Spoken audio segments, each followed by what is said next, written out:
Hello friends, welcome to my channel.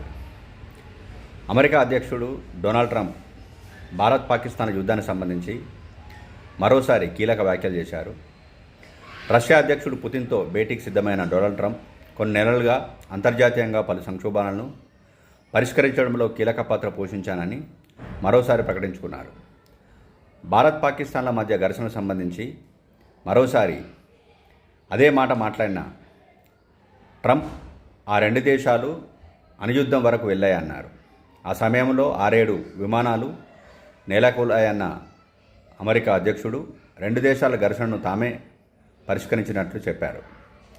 ఇలా గత 6-7 నెలల్లో 6 యుద్ధాలను ఆపానంటూ వైట్ హౌస్లో వెల్లడించారు.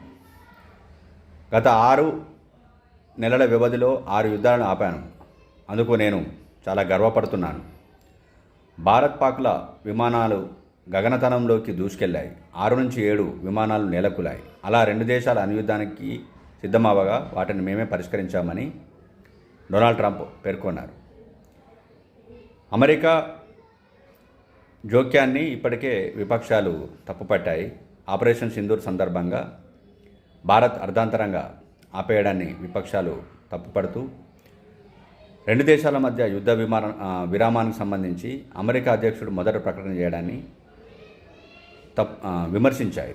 ఈ నేపథ్యంలోనే మరోసారి భారత్ పాకిస్తాన్ల యుద్ధానికి సంబంధించి ట్రంప్ ప్రకటన చేయడం గమనార్హం. దీని మీద భారత్ ఎలా స్పందిస్తుందనేది వేచి చూద్దాం. Thanks for watching this video.